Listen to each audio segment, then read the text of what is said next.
Ukraine just launched a massive drone strike on one of Russia's most valuable military assets, a $2.8 billion missile factory. At first, Moscow believed its defenses were impenetrable, but what happened in the next few minutes shocked both Russia and the world, and crippled one of its core weapons programs. At 3:25 a.m., the silence over Kurchatov was broken by a swarm of buzzing engines as dozens of Ukrainian drones crossed into Russian airspace. Their target was no ordinary facility. It was a sprawling missile factory worth nearly $2.8 billion, a site that had long been described by Moscow as the crown jewel of its defense industry. Inside this plant, Russian engineers assembled warheads, processed missile propellants, and calibrated guidance systems that supplied everything from short-range Iskander missiles to caliber cruise missiles and even components for the S-400 air defense system. To Ukraine's intelligence planners, this was not just a building. It was the backbone of Russia's long-range strike capability. And at that moment, it was about to burn. The first wave of drones dived straight into the western side of the compound, where the warhead assembly halls were located. Equipped with shaped charges, the drones struck with pinpoint accuracy, breaching reinforced concrete walls before detonating inside. Within seconds, the explosions triggered volatile propellant mixes stored nearby. A massive orange fireball rose high into the night sky, visible for miles around. Residents living on the edge of Kurchatov described the blast as an earthquake, with windows shattering and alarms ringing across the city.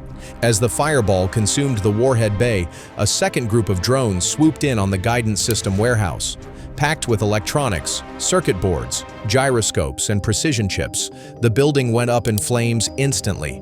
Video feeds later released by Ukrainian forces showed the roof of the warehouse collapsing inward, sparks flying like fireworks as delicate electronic systems ignited. Without these components, Russia's missile programs would face crippling shortages in guidance systems, leaving missiles far less accurate or even unusable. Within minutes, secondary explosions began to rock the complex. Stacks of rocket casings stored in nearby yards caught fire. Propellant tanks ignited one by one, sending shockwaves across the plant. The night sky lit up with chain reaction detonations, as if the entire facility was unraveling in slow motion. Steel beams bent and collapsed under the intense heat.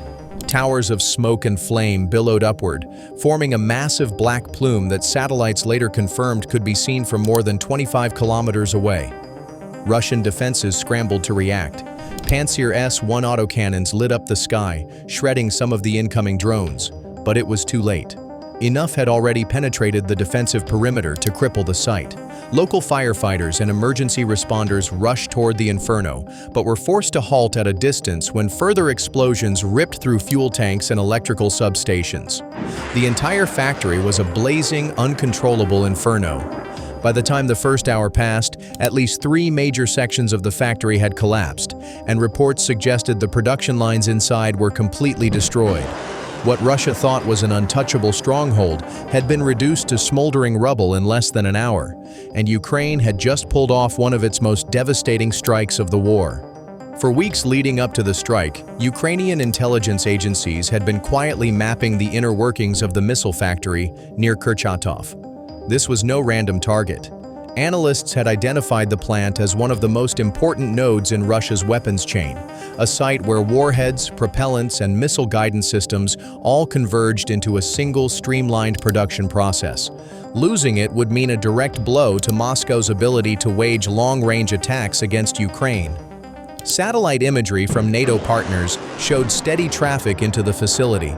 Convoys of trucks hauling chemicals for propellant, containers marked with electronic parts, and crates believed to hold warhead components. The traffic was constant, suggesting production was running at maximum capacity to feed Russia's demand for artillery strikes and cruise missile attacks. Ukraine's reconnaissance teams tracked every shipment. Small drones flew high above, recording the routes taken by supply trucks and logging the precise times deliveries entered and left the plant. Signals intelligence confirmed radio chatter from inside the facility, with engineers and guards regularly updating Moscow about production schedules. Reports suggested that the site was turning out hundreds of completed missile components every month, and stockpiles worth hundreds of millions of dollars were being staged for transport. For Ukraine's planners, it was clear this factory wasn't just another target. It was a central artery in Russia's war machine. On the ground, Russia had taken no chances. The factory was surrounded by layers of defenses. S-400 missile batteries placed on the outskirts, Pantsir S-1 air defense system stationed inside the compound, and even jamming equipment designed to disrupt drones and incoming missiles. The complex itself was heavily fortified, with steel-reinforced hangars and underground storage bunkers meant to protect volatile rocket fuel and warhead parts. Moscow believed the facility was untouchable. Russian state media had even boasted that the plant could withstand any Ukrainian strike. That confidence, however, would prove fatally misplaced. Ukraine's strategy focused on exploiting weaknesses. Their analysts determined that while the factory had strong vertical defenses against high-altitude strikes, its coverage at low levels was patchy. Small drones flying below radar beams and weaving through terrain could get close enough to strike without being intercepted. To make matters worse for Russia, much of its ammunition and propellant stock was being stored in above-ground hangars due to overcrowding. These storage halls, filled with volatile material, were essentially giant bombs waiting to be triggered. If even one drone made it through, the chain reaction could cripple the site. Planning the assault involved weeks of preparation. Ukrainian drone operators trained with both FPV kamikaze drones and larger loitering munitions, rehearsing attack patterns that would overwhelm defenses. Decoys were built out of cheap plywood and fitted with transmitters, designed to trigger Russian radar and exhaust expensive interceptors. Meanwhile, electronic warfare units rehearsed jamming operations to mask the true drone wave. By early October, everything was ready. All that remained was choosing the right moment, a time when Russian defenses were stretched thin and supply convoys were at their peak. That moment came at 3:25 a.m., when the skies over Kurchatov were still and Russian radar operators least alert.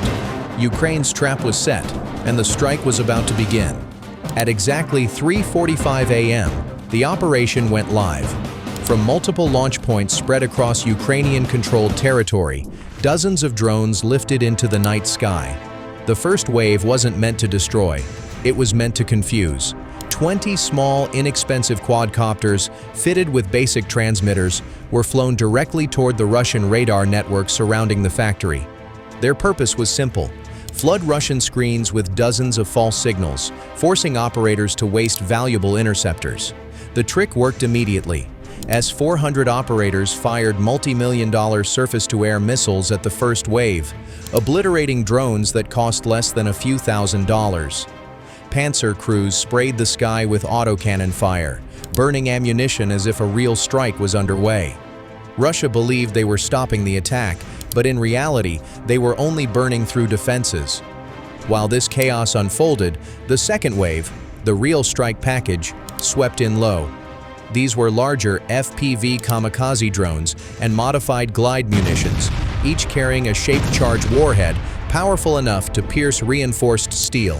Flying at treetop level, weaving through valleys and using terrain for cover, they moved silently into the gaps Ukraine had mapped weeks earlier. The factory's defenses, distracted by the decoys above, failed to register the incoming threat until it was too late. The first impact came fast. One FPV slammed directly into the warhead assembly hall, a cavernous building packed with semi-finished missiles. The shaped charge cut through steel doors, detonating volatile propellant stored inside. The explosion was massive, tearing the roof apart and sending fireballs hundreds of feet into the air. Almost immediately, a second drone punched into a propellant mixing chamber. The chemicals inside ignited, turning the entire section into a furnace. Flames leapt skyward, and shockwaves rippled across the compound. Guards on the perimeter ran for cover, some abandoning posts as more drones swooped in. Within minutes, the assault turned the factory into chaos. A third drone crashed into the electronic storage warehouse, where missile guidance chips and circuit boards were stacked in crates. The resulting blast scattered burning debris, igniting surrounding offices and control rooms. Another drone targeted the power substation, cutting electricity across the compound and plunging Russian defenders into darkness. Sirens blared, but without power, automated defenses faltered. Confusion reigned as operators struggled to coordinate in the blackout. Still, Russian forces tried to fight back. Panzer units inside the compound opened fire with autocannons, shredding several drones mid-air. An Mi-28 Havoc helicopter scrambled to intercept, sweeping the skies with infrared sensors. But with so many drones weaving in from different angles, and with Ukraine's jammers blasting ghost signals into the air, Russian defenses were overwhelmed. For every drone they shot down, another slipped through. The sheer volume of the strike kept the defenders locked in a losing battle. By the 10-minute mark, over a dozen direct hits had landed on the factory. Explosions chained together, spreading across warhead bays, propellant tanks, and raw material depots. The once untouchable factory, Russia's crown jewel of missile production, was now an inferno. The assault had breached every layer of defense and turned Russia's billion-dollar facility into rubble. By dawn, the scale of destruction was impossible to hide. Flames were still raging inside the compound, with black plumes of smoke rising thousands of feet into the sky. Thermal satellite imagery captured from NATO assets showed massive heat signatures blanketing the area. Emergency sirens echoed through Kurchatov as Russian firefighters and military engineers rushed to the scene, but their efforts were almost meaningless. The explosions had triggered a chain reaction. Rocket motors, warheads, and propellant canisters continued to detonate long after the first hits. Every few minutes, another blast shook the ground, scattering debris across the factory's perimeter and sending shockwaves into nearby villages. The infrastructure surrounding the site was equally devastated. Access roads leading to the compound were cratered from secondary explosions, making it nearly impossible for emergency convoys to reach the intersections. Rail lines used to transport missile components were twisted and burned. A nearby electrical substation, destroyed in the initial wave, left the entire region in blackout conditions. Civilians living within 10 kilometers reported shattered windows, damaged homes, and roofs ripped apart by the concussive force. Hospitals were flooded with burn victims and people suffering from smoke inhalation. The local government attempted to impose silence, labeling the event a technical fire, but video footage shared online told the truth. Ukraine had just wiped out one of Russia's most valuable missile hubs. The strategic fallout for Moscow was immediate. The Kurchatov missile factory wasn't just any industrial site. It was one of the core facilities supporting Russia's long-range missile arsenal.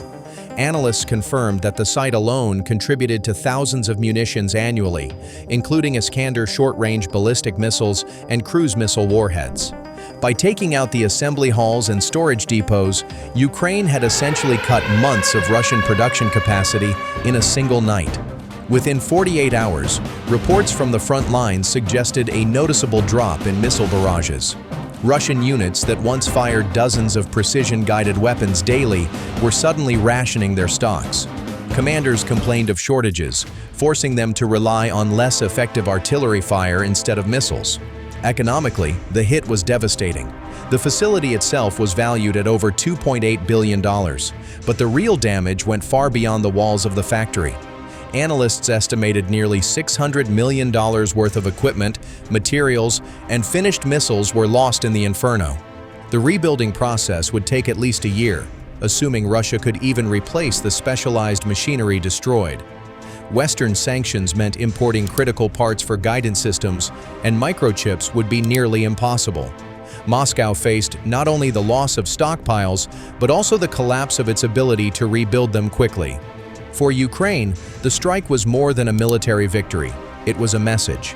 With relatively low-cost drones, they had outsmarted and outmaneuvered Russia's most advanced defenses.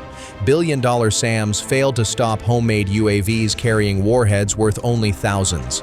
The symbolism was clear. No facility, no matter how fortified, was beyond reach. Ukraine had proven again that precision, planning, and determination could shred Russia's war machine at its very core.